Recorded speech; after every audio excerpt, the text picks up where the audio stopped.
Hey everyone, and welcome to another Respite Night. For those of you who aren't familiar with Respite Night or Respite Night, depending how you say it, this is just a time for us to just chill and relax and take a break from all things autism to just do something either fun, casual, just pressure free for us to just have some us time, basically.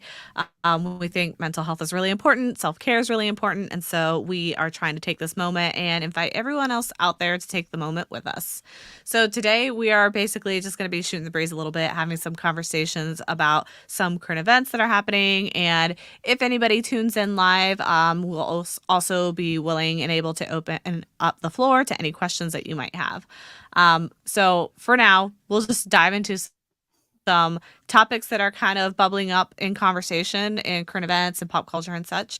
I think right now the biggest one is probably the whole missing Titanic submarine thing. Matt, have you heard a lot about this Oh or my a lot gosh. about this? Well, because I drive around in my car for work, so I mean, like I listen to the radio a lot, so it's like constant updates going through as far as like the different radio hosts or whatever as things kind of pop up. But yeah, I mean, definitely like a dark situation where like I don't know, there didn't really seem like there was a like positive outcome out of the situation. It was just depending on like how bad it I guess became. Because I mean, from the very start, it sounded pretty, I don't know, bleak at Yeah, best. so let me give some context for people who might not be familiar with this. So I'm gonna go ahead and share my screen real quick. So this is an article talking about this. So the Titanic expedition is using a submersible, which is different than a submarine in that it's basically not as advanced and can't be autonomous fully. And so what this is basically an expedition by Ocean Gate, and it's like an opportunity for people who are well off because it's like $200,000 a ticket to go down and explore the deep sea essentially and get to ideally see the Titanic wreck, which is really, really far down. It's like, I don't know the exact depth, but it's a crazy depth that it's at. And so what they were doing is they were inside this submersible with like five people, I think, including the pilot. And they're basically all cramped in here. It's like this tiny little thing that apparently is just like 22 feet long. And I think it was only like 10 feet wide or something like that. And then they have this little nook over here for like the restroom with like just like a curtain. And there was apparently just like camping store lights on the top. So they didn't even like go all out. They just got like really cheap like camping store lights. Like mood Um lighting. yeah, and the best part is that it was controlled through a video game controller. And like I'm not trying to make fun of a difficult situation because what happened is they essentially lost communication with it during its descent after like an hour and a half or so. And then the military, the Navy, basically caught some sound waves that indicated that basically it had imploded. So everybody on board basically did not survive. So it's like terrible, tragic news. But when you look into why this happened and how it happened, it's really questionable and like really sketchy. I'm not really sure how this company got away with what they've been doing. But I guess that like raises the question, like, because it's kind of been ongoing. I mean, not just with this, but also with space exploration. Like, do should private companies be exploring this? And I mean, it depends on where you're kind of falling with it. But as far as like any type of like protocols or like standards that you have to meet, I'm not really sure how those are measured, at least in this instance. I mean, because obviously, like the military has like submarines and such, and obviously they're at a higher caliber than this. I mean, they have obviously a lot more money and all that, but it just raises an interesting question where now you have private companies that are trying to fund similar ventures into dangerous locations. And I don't know, sometimes it gets in kind of a testy situation where it's kind of murky. Well, you're murky, huh? No, Well, sorry, I shouldn't I'm have not. said that. So, well, you're talking about things like SpaceX and things like that, I assume, right? Because that's a Right. private venture as well. See, Right. this is where I go with that. I feel like the companies that are doing it correctly don't need to be regulated in the sense that like SpaceX, for example, like Elon Musk does go through those proper channels and he does work alongside the military, the government, and all that stuff. So he's doing it responsibly without needing that regulation. It just seems like this company did not do those things. And I don't know that I'm for regulating this sort of thing because you can't really regulate stupidity. Like, you just can't. So, at the end of the day, everybody needs to have the freedom to be stupid. But these people needed to be given a more clear, transparent idea of what they were getting themselves into so that they would at least be informed on whether or not they wanted to take that risk. So it sounded like when I was reading this article that one of the people that was on board was actually friends with this guy here. This guy, Chris Brown. So apparently he was friends with one of the people who didn't make it, who was on board. And he was initially planning on going on this expedition with his friend. And he said that he ended up pulling out from it because he saw too many red flags with how the company was like cutting corners. So Ocean Gate apparently was using repurposed materials for the structure itself. And it was using that video game controller instead of like creating or building something on its own. And those things are really limited. Like when you're trying to program a controller, even for like a video game that it's not made for, you're really limited on like what controls you can put on each button. Like it's even for a video game. So I can't imagine trying to control something like a submersible. But there's like a ton of red flags. And I feel like that's kind of where it should have been pushed back on a little more. Like I'm not sure why, like this guy, for example, Chris Brown, when he felt the need to pull out, why didn't he report it, especially knowing that his friend was going to go? Why not like be a whistleblower and report these concerns to whoever that higher authority would be? Yeah, I guess that's true. Because I mean, well, yeah, I mean, I wonder if the same individuals would have seen the same things, if that would have meant anything different, if they would have chosen to still go. I mean, because I mean, as far as we know, I mean, obviously, yes, they had signed waivers. I mean, basically, like if you die, you're. I mean, as far as like the like lawsuits or anything, like you can't blame them for like damages, kind of thing. I believe. But yeah, I'm not sure if that would have been enough for them to pull out, or if they'd be like, oh, they've already done the proper checks, like we trust them. Like I'm not sure where each Yeah. person's line of trust is, where if you have someone saying, oh, I'm an expert in mechanical engineering, at what level do you kind of say like, no, this seems a little bit too sketchy and I'm not sure I'm trusting your like expert opinion, essentially. So I mean, Well, I'm happy that like this guy was, I mean, clever enough to see the red flags and pull out. I mean, that saved him his life. um but I wonder if other people saw the same things, if they would have kind of brushed it off, being like, well, yeah, it's reusable, but I'm sure they're good with whatever it was. I don't know. It just kind of, it's a weird situation, I guess. yeah. And I mean, like, so the whole thing with like signing the waivers, I feel like humans are used to signing waivers without really understanding what they're doing. Like every single time you go to the doctor and you get any sort of medical procedure, heck, when you go to the dentist and you get a tooth pulled, you're signing a waiver. And pretty much nobody really understands or fully reads those. I do because I like obsessively read what I'm signing because I want to make sure that I'm not signing my life away. But most people don't. Like most people are like, okay, where do I sign? And then they just sign it. So it's possible that yes, they had the information given to them, but they didn't actually understand it. In my line of work, what I do, I'm like a researcher and I have to like interview people often. And part of what I have to do when I'm giving consent is I do give them the consent form and they sign it in order for me to be able to move forward with the interview. But I take it a step further and like at the beginning of the interview, I reread through that whole consent form with them and kind of verbally reiterate and explain it and then ask them if they have any questions, if they have any sort of concerns, things like that. So like I take that extra step. So I'm not sure if that extra step was taken here or not.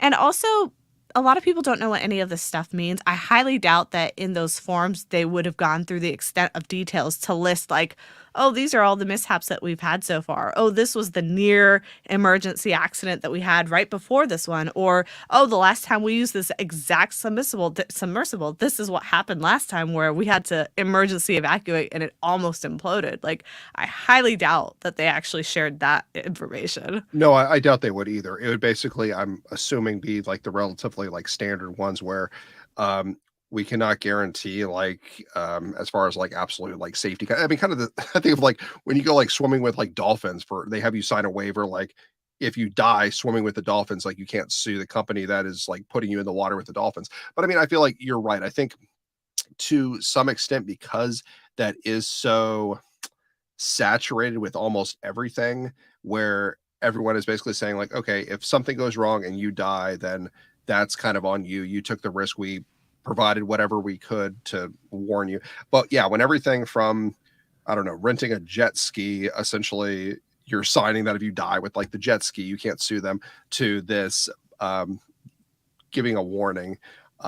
Granted, I guess renting a jet ski and going 2 miles under the surface of the water, um, I feel like those are very different things, but I guess different people have their risks or their extreme intensity lifestyles that they want to try and pursue.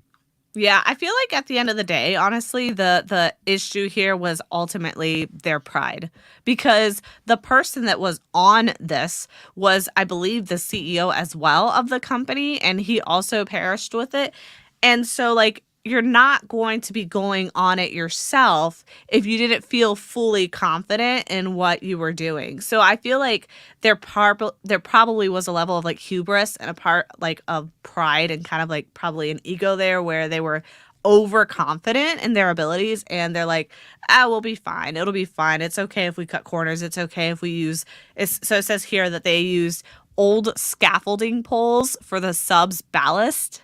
So like they were repurposing and recycling things, which like I understand that if it's something that's not going to be like under intense scrutiny, but like when you go under the sea, I was reading some research on this and they were basically saying it was something like 10,000 times the amount of pressure that you get when you're basically going the deepest that a diver can go on just like air.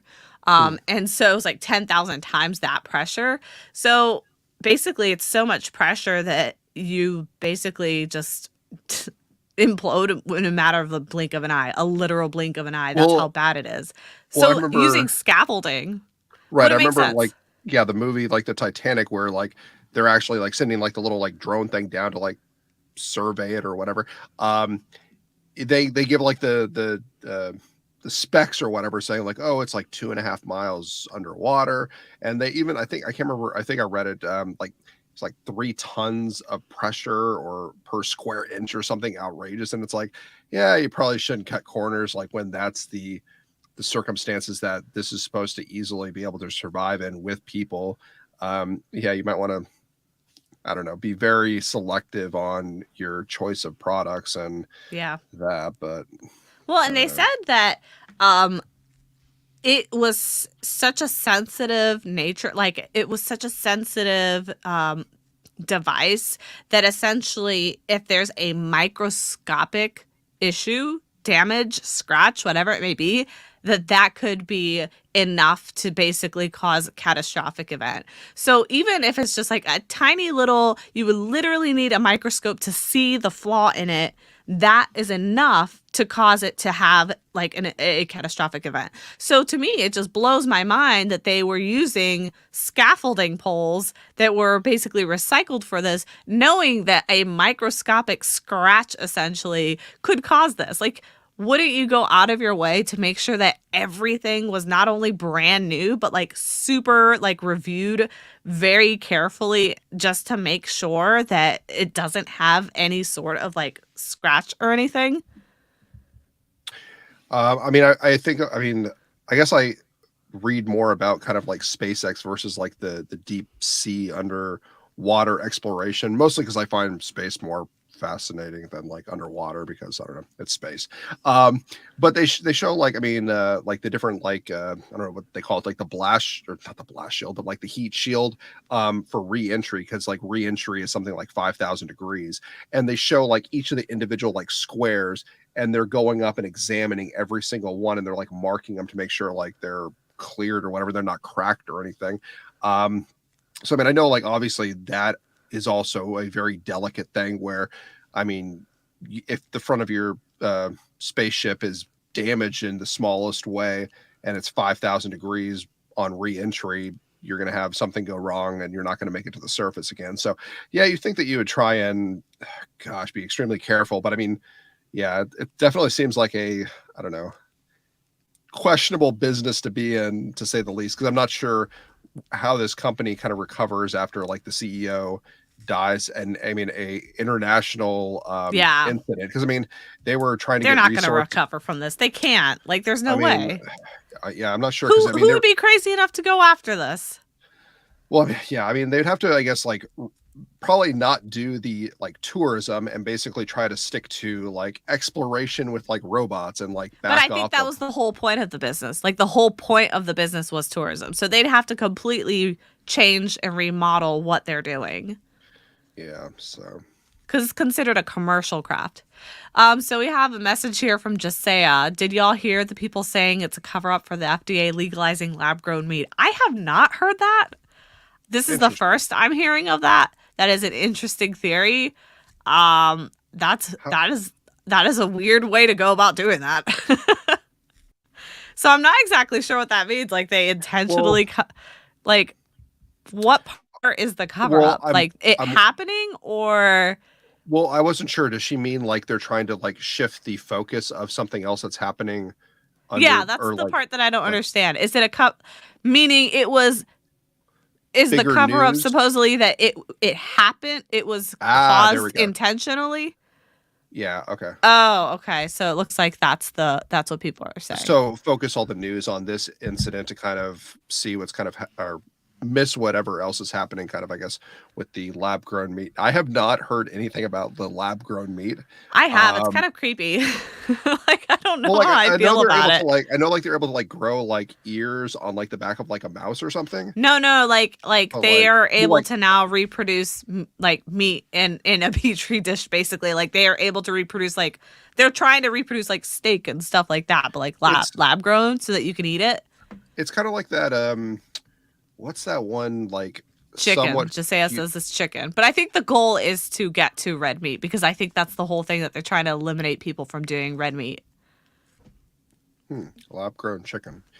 Ugh, doesn't It sound good. reminds me. It reminds me of that TV show. Upload. Is it Upload? Where it's Yeah, like it's on Amazon Prime. they're like the afterlife.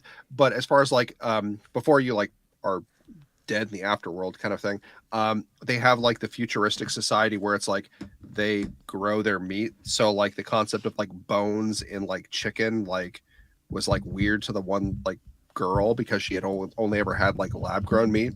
So when she dined with like the fancy couple, they were eating like a chicken drumstick and she didn't realize that it had bones because like it's like a totally different thing. So no, I'll have to Google this. I'm not excited to try it, but like I don't know. This I'm is very like this is like all kids, all autistic kids like favorite meat. Okay, hold up. Lab grown chicken is now legal for sale. USDA rules. It's the first time slaughterhouse free meat of any kind will be available for sale in the US. And huh. look at this label. So how soon can you get your hands on some? Like, people are like eager and like waiting in line to rush and get it. Like, nobody's in a rush to get that. That's gross.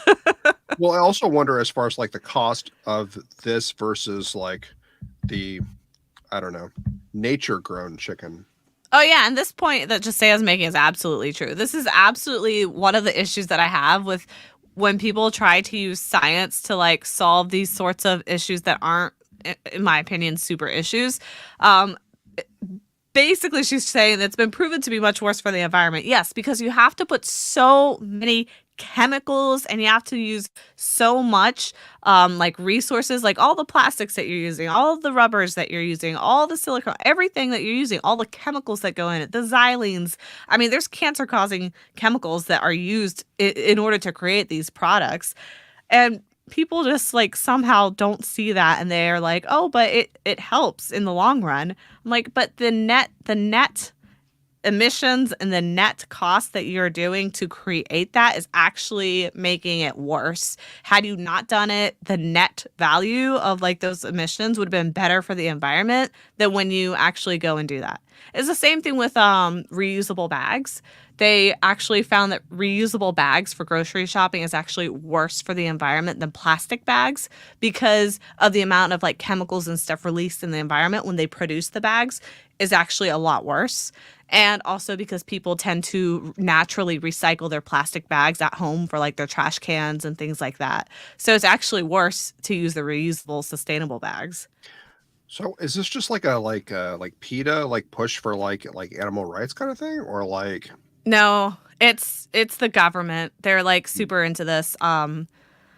It's a whole thing. That's like a whole other conversation. They're really trying to move away from like beef and things like that because of like the emissions, like the natural emissions that the animals have and like how it's not good for the environment and things like that.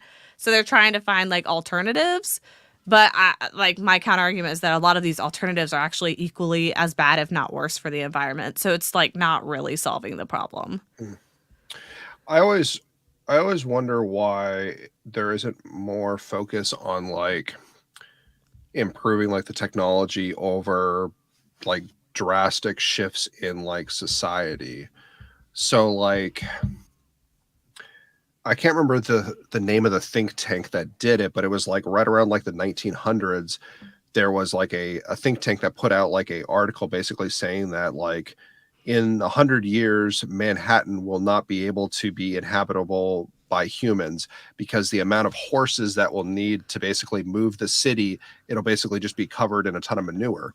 But then like that didn't happen because they invented the automobile. Horses were kind of obsolete because they weren't necessarily needed. So 100 years later, Manhattan is, I mean, a thriving, well, somewhat thriving Yeah. city. I mean, Because people don't take into consideration the innovations that happen. Like that's my problem with these like long-term predictive models, because when you're doing a long-term predictive model on what the earth is going to be like or how the situation is going to be like x amount of years in the future, whatever that situation may be, those models never take into consideration things that are going to be disruptive innovation. Like, for example, sure. we just now had this big disruptive innovation in the form of AI. We now have AI coming out, and AI is starting to take over everything. We have no idea what this means for the future for us right now. We have no idea how this is going to impact like medical care. We don't know how this is going to impact education. We don't know how this is going to impact people's livelihoods, careers. We have no idea. So how can we make predictions assuming that basically the trajectory is going to remain the same as it has been the last like 20 years? Obviously, Right. that's not the case. Like AI is going to change everything. So those all those predictions that were being made before are now completely moot. They're completely irrelevant.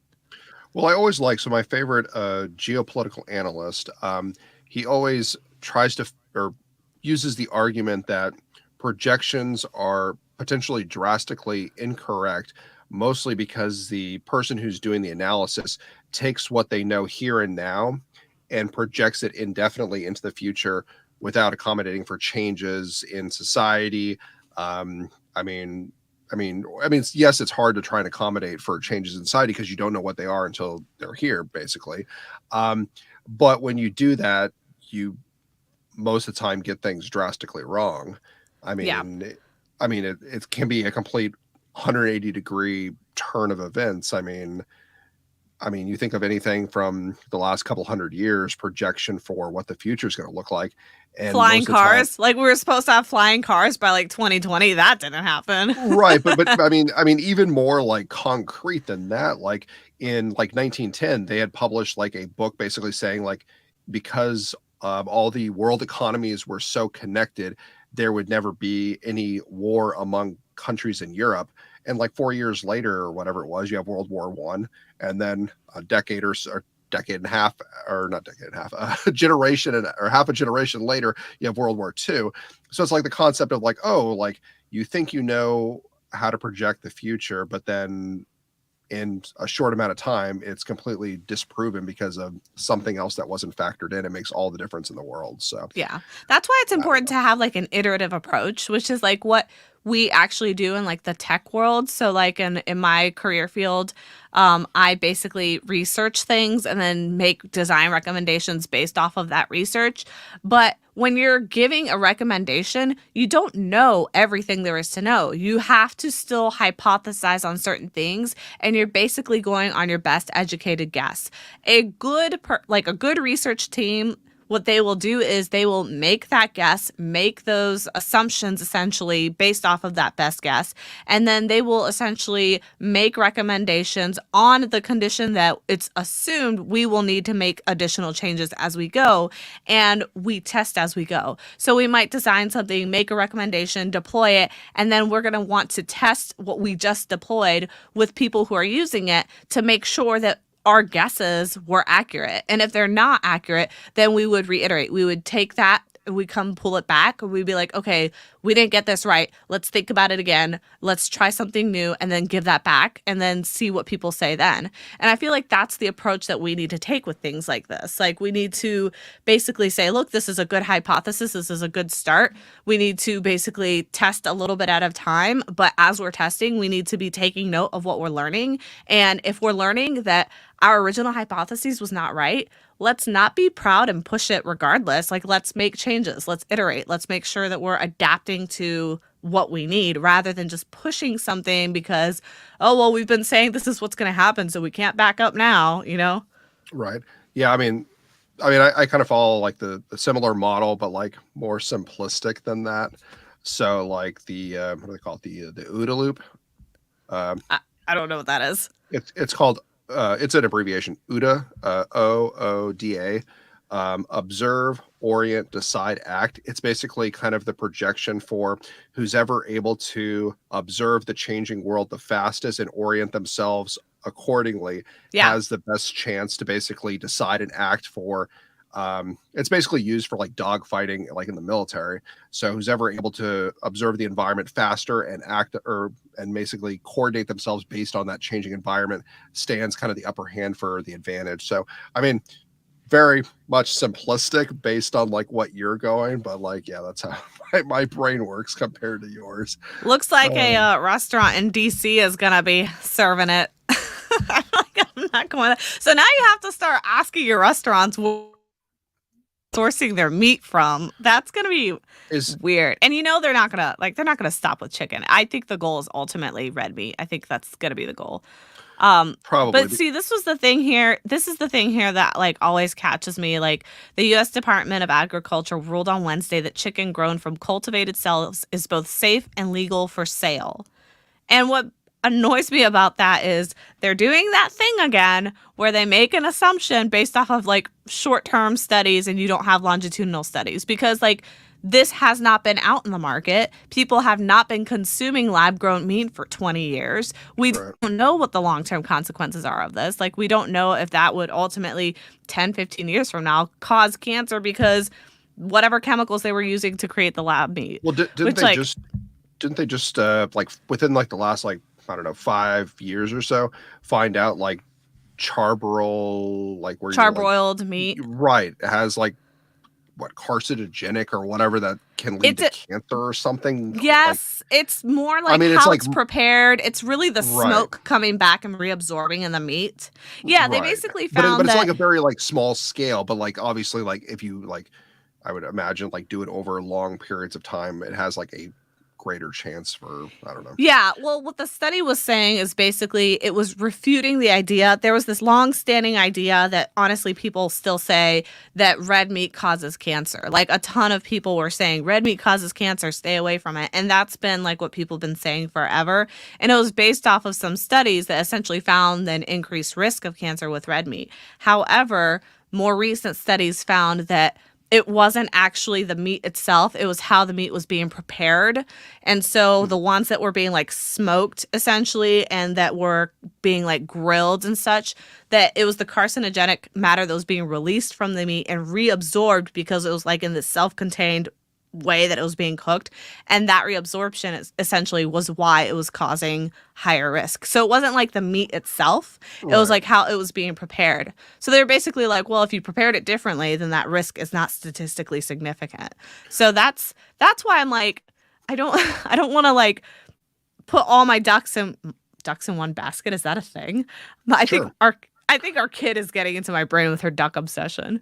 But I think that's why I always take everything with a grain of salt, because one study here or there does not really mean much, and longitudinal studies are way more valid than like short-term studies. And depending on what the chicken tastes like, you might need more than a grain of salt to season up that sucker. Yeah, I So wonder if it would pass our kids chicken nugget test. I kind of I doubt don't it. know. I think she'd notice. I mean, it looks like white meat chicken, but like it's like a It looks the glamour shot. same. I mean, Right. it's got to be the same. Like when they lab grow. I mean, did you see in the news too that they had just recently, and this freaks me out too, combine this with AI, they just recently were able to create lab grown embryos, like without any DNA input from like a parent, basically. Like they were able to just create their own Hmm. completely. So they literally can create a human now. So like The combine Matrix. that, their ability to create a human with AI. Hmm. Like this is I'm like, I'm not liking where this is heading. No, and I mean, I feel like there's so many warnings of like slow down, figure out what you have on your hands before you kind of go too far. Jurassic Park. So, Should we make everybody watch Jurassic Park? And Jasea said, so a clone, it's it's not really a clone because it's its own unique genetic material. So it's like a human, because they were able to create a unique like egg and a unique genetic like code without sperm and using everything. Yeah, like a everything host. was created from scratch. So like it's its own thing. So yes, I don't know how, but it's creepy and like I don't know why we're playing this game. To me this like it screams all over again like the whole reason we had this big pandemic is because people decided to play God. Like people are just like, "Oh, this is a cool experiment. Let's do this." And I know that there was like some scientists. I'll be careful because I know YouTube like doesn't like this topic being discussed. But there was some scientists in like New York or something that were also experimenting with things that essentially could make things worse and enhance things. And I'm like, "Why? Like why do people play these games? Like it's not helping anyone. We're not solving a problem. We're literally creating problems. Why? Who wants to do that? Why are we doing this with AI? Why? I mean, I get it, the AI thing, but Right. I feel like the risk is when you let it accelerate at a rate that you don't understand it. When it's starting to do things that you don't quite understand how it knew that, and we're already there. There's already Right. professors sounding the alarm saying this AI was able to answer this question and do this behavior and we didn't code it, so we don't know how it learned it. It learned it on its own. So like there's concerns with things like that. Just say us as iRobot. Yeah, I I think we mean, might be getting basically. I think we might be getting in an Yeah. iRobot situation soon. Oh, we How just do you gotta prepare for that? find the good robot, Sunny. Find Sunny. Yeah. Let's create He's our got counter robot. he's got blue eyes. If you see a robot with blue eyes, he's your man. So yeah. Send No, them yeah. our way. Yeah. Oh, Yeah. Just say oh, it says so many movies show why we shouldn't. I know. I know. right. Like why? This is what I don't Well, get. Like I it's always not think like of we it have a like wealth of when there start to be a lot of movies and they all have like the same topic, I start to like think in the back of my mind, like, okay, like what does the government know that they don't want us to? So like for like a long streak, there was like a bunch of like alien movies and like them visiting us, and I was like, okay, what do you got here? And then there was like a bunch of like zombie movies, and I'm like, okay, like are you like warning us, like trying to get like the mindset? So like if there is suddenly like a zombie apocalypse, like everyone's like, oh yeah, we've seen this before. Just like do X, Y, and Z, build a bunker, and like we're set. Like, so I'm like always wondering, like, are they like prepping society for like whatever the next thing is that's going to like be unleashed on us or something? So I don't know. Yeah, let me share this. Because, like, man, this episode has turned into like doom and gloom. Respite night. Be stressed. Okay, so it's like new study proves, this was from last year, new study proves AI confuses programmers when writing code. That's a warning sign. Like, your developers and programmers should not be confused by the AI. They should be in full control of the AI. If you are confused, we are in trouble. So this is like researchers at Stanford University have found that programmers who use the help of AI create less secure code than those who write it themselves and basically become insecure with the code. And I'm like, okay, that's great. So look, 25 vulnerabilities in 3 programming languages. So basically, like, they're writing incorrect code and such due to their like over reliance on this AI. So that basically means like the AI is now smarter than like our coders. Like, well, it reminds me of like Terminator, like Judgment Day. So like Judgment Day, like in like I think it's like the second or third one. It was basically like there was like a virus, and they're like, and the humans are like, oh, maybe if we like restart like the system or whatever, or launch like Skynet. What's that joke? Have you tried turning it on and off again? Well, it was basically like they basically were like, oh, we need to give like authorization to like Skynet, and it will basically fix the problem. But then it was, or was it Skynet or whatever it's called? And they're like, oh, we'll just give authority to it to basically fix the problem. But then it was Skynet that was creating the problem. So then it would be granted authorization to basically step in. So then they're like, after they gave it authorization, they're like, oh no, it was a thing that was basically like kicking this all off as far as the issues that we're having. So there we go. So I actually want to do an episode on the podcast about AI and autism because, believe it or not, people, AI actually impacts autism. And if you're interested in that as an episode, let me know. I will do an episode explaining how AI impacts autism. But one of the things that people tend to forget, people who are not familiar with AI and understanding AI, they think that AI is kind of like just a dictionary, basically, that just happens to have this information. And they don't understand that AI, generally, the way that it functions is that it's like crawling information on the internet based off of what humans are basically inputting into the internet, which means it is heavily influenced by cultures. It's heavily influenced by the politics of the time. It's heavily influenced by the moral standards of the time and the values of the time and the social standards of the time. So basically, whatever's happening here and now in society is how we are programming the AI that would be used in the future. So whatever our culture believes, feels, thinks, or does now today is impacting how the AI is reacting and responding to things. So it's kind of like we're essentially directly biasing the AI. Like, it's being injected with bias, which means the answers that you get from it aren't going to be reliable because it doesn't understand how to distinguish between those things. It's just taking the information, putting it together nicely, and then spitting it back out. So like that's another problem, is like nobody's controlling for bias. Like, they claim they are, but they really, like, no one can really. It's too much information. So that's another issue. It's like we're going to have basically, I wouldn't say a like self-aware type of AI. I feel like that could come in the future because there's already whispers, but I think it's more problematic where it's an AI that honestly doesn't understand the nuances of information. It's kind of like it's autistic, where it doesn't get reading between the lines of what people are saying and thinking, so it will make an assumption based off of just like the fact it takes off the internet. So well, like as far as like the what is it, the chat GBT or Chat whatever it's called? GPT, yeah. Right. So I think like that seems to me what Ask Jeeves wished it was when it first launched. I would love if they came up with an Ask Jeeves version. But that's basically like what everyone thought it would be. And in reality, it's basically like, no, it's just like you typing in a question, it going to Google and giving you like the websites or whatever. But I think like that's what they had in mind, like what Yeah. 20 years ago when they were trying to launch it. And it, I mean, didn't go over so well. But Yeah. Just say, oh, sorry. I thought you were oh done. no, go ahead. I was gonna say, just say I said that she's seen lots of people using it for executive functioning tasks. I Hmm. use ChatGPT. Like, I am super cautious of AI. I'm not fond of the idea of AI. I'm worried about AI, but I can also see and admit how extremely helpful it is with certain things, particularly with people who have disabilities. And I do use it for that reason. Like, I do use it to help with things like that.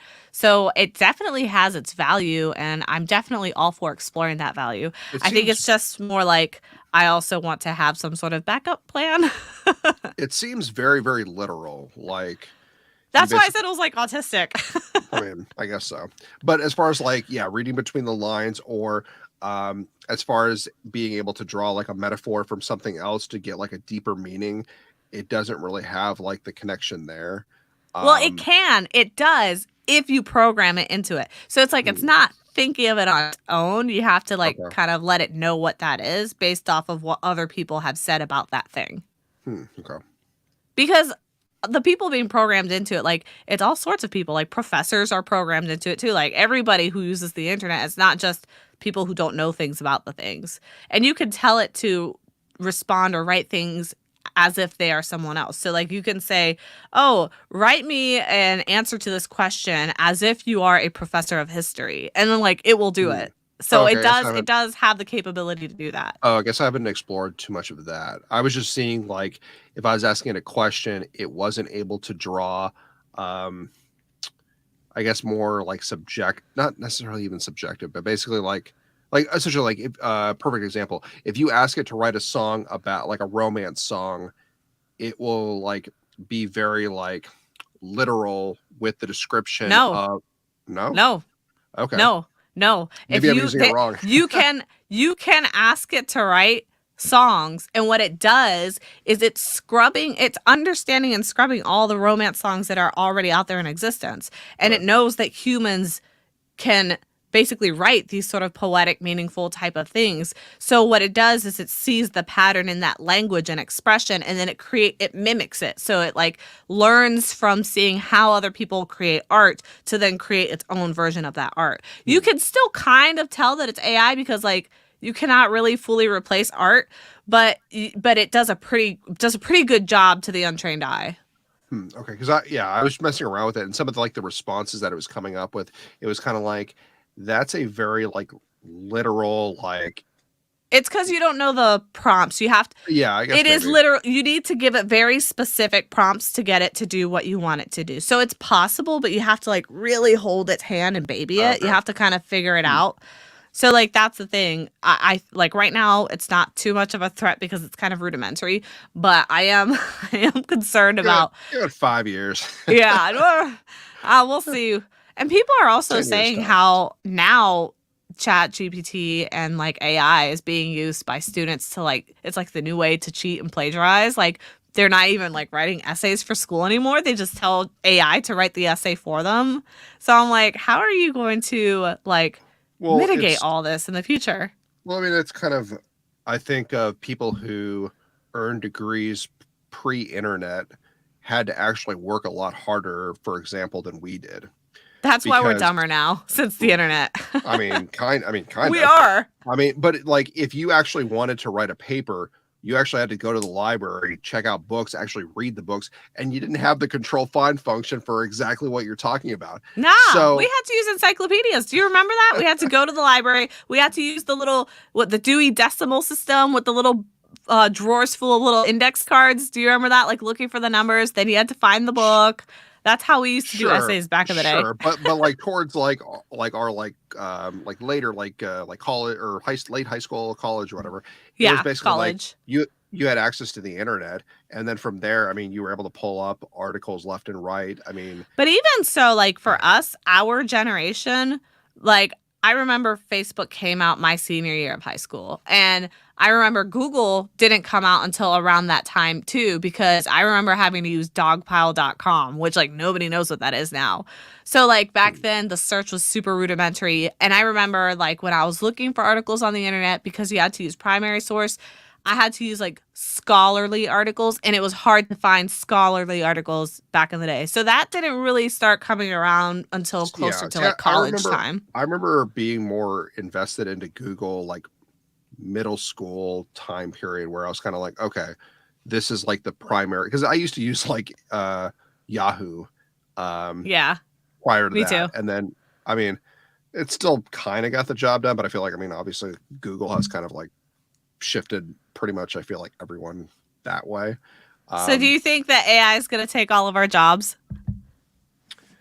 um I feel like it'll start in like one industry and then kind of like spread as they're able to utilize. I mean, I don't think in like the next like decade, but I feel like for a significant number of jobs, possibly so. You know what I think is I, going to happen that I find really ironic? Right now, all this weight and value is put on tech jobs and technical skills and hard skills. But that's what the AI can learn. And then the jobs that have soft skills, that's the ones that tend to not be able to make as much money, not be able to find as many jobs. And that is what AI has a harder time mimicking. So I have a feeling what's going to happen is people with those like hardcore technical skill type of jobs, like coding, for example, developing, AI could totally at some point learn that. And maybe they will have somebody whose job is to review the AI's work and make sure right. that it's good to go and greenlight it, but they're not going to be like hardcore coding anymore. Whereas, like my job, for example, my job I feel like is probably more secure because it is more abstract. I'm talking to people, I'm like trying to see patterns in human behavior. And I feel like that's something that AI has a harder time doing. So I think it's going to be interesting because I am curious to see if what becomes considered the valuable job is going to completely flip. But then, I mean, I guess the interesting thing to that is, would programming be necessary at all? Because computers are, they work in machine language, not necessarily Java, Python, C++. They work in binary. So, I mean, Well, yeah, we because have, you still have to program the AI. Like you but still have to once, keep up with the AI. but once it gets to that individual point where it is becoming the programmer, it wouldn't even need to use the languages were designed for us to be able to work with the computer systems. But once you set up, You would I need don't it though know, to intervene. Like you would need it like if something went I mean like as a backup plan, like you wouldn't want to create a system where a right, human could never be able to figure it out. So you would right, want because something that a human could intervene if something went wrong. right, you would, yeah, you would want to, but I'm just saying, like, Otherwise, we're totally screwed. Unless the AI figures this out, listens to this episode, says, aha, that's what we need to do. We need to reprogram everything so humans can't read our code. right, because there's no sense for like a Don't human say it. The AI is going to to hear learn you. binary. Don't say it. uh, I'm just a simple person trying to figure out the Yeah. world. Yeah. So yeah, needless to say, I appreciate AI. I see the value in it. I'm using it all the time because it is valuable, but I'm a little bit concerned about where it's going to go. And I do feel like there needs to be like international laws put in place like ASAP. Like I think it's kind of like that whole mad scientist thing we were talking about before, where people are pushing the limits that they really should not be pushing, like Right. scientifically and like playing God. If imagine if like Russia or China decided to like exponentially grow this AI and like create and weaponize it against us, like that Hmm, is not good. We need some sort of rules, that's like true. with nuclear weapons. Right. Yeah. But unfortunately, I think because Elon Musk has been very like active in kind of advising like against this free for all exploration of AI. But he raises a good point that um, responses, laws, nations coming together to try and figure out how to limit things are always usually done as like a after the fact. So there has to be a something drastic has to go wrong before Yeah. Congress, other countries start Parliament start to Like realize like, after the oh, Holocaust, then they put together well, all the like the laws Geneva for like Convention, humanity. right, Yeah, right. yeah. So there has to be something drastic enough to get everyone talking about it before I don't want to these live through head that. right, but like that's like his argument, like it's always reactive, not like proactive. So like he's trying to push to be more proactive in this. And I mean, and he's not a huge fan of regulations in general, but like in But this he, case, he's actually advocating for it. So to me, this is why I do believe he's autistic, because like he has that kind of logical, non-emotional foresight that some autistics have. Like I feel like that is why I'm able to deal better in stressful situations where everyone else thinks like with emotion. And I feel like that's the strength that he has. It's like he's looking at this from a logical point of view, and he's not like overwhelmed by the excitement of AI and like, oh my gosh, this is so cool, we need to explore this to the best of our abilities. He's like, hold up, like, let's not get overwhelmed with the emotions and the excitement. Let's look at this logically. We need to be very cautious. And I feel like we need more of that, and unfortunately I don't think we have enough of that. So yeah. I'm not, I don't know, we'll see what happens.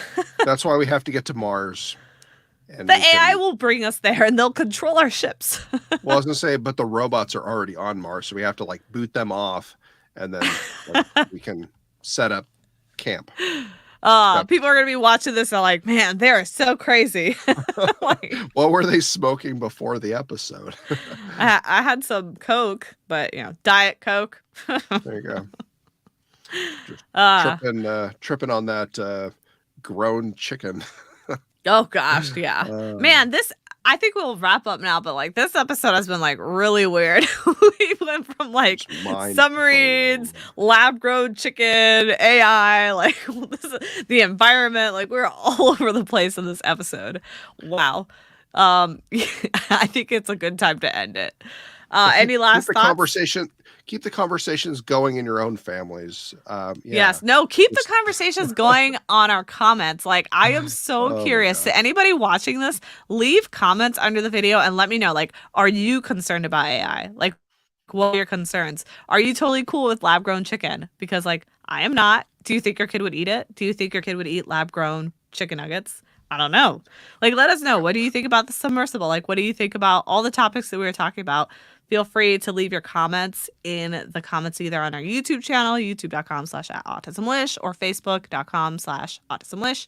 And we'll check them out and respond to some if they are offensive enough. No, I'm just kidding. Oh That's goodness. pretty much all I have to say on the topic. Is there any final thoughts that you have? No, I think we started off in one direction. We had no plans for where this conversation was going, and that's pretty much what we got here tonight. Just a I know, like random, this was like a perfect just mess. ADHD episode. We should just rename Right. it like Respite Night ADHD. I mean, we started off, and then yeah, the chicken thing definitely spun us into a cool, weird direction. So Josiah. We that have Josiah to blame for that. no, I mean it was great though. I mean, I didn't really know anything about it. I mean, I I like my meat like I don't know, real, I'm not thinking like of that lab line grown. from Rings of Power. Give me That's the so meat bad. and give it to me raw. Like Oh, it's so that line bad. was so weird. So bad. On that wonderful note, I think I'm gonna call it.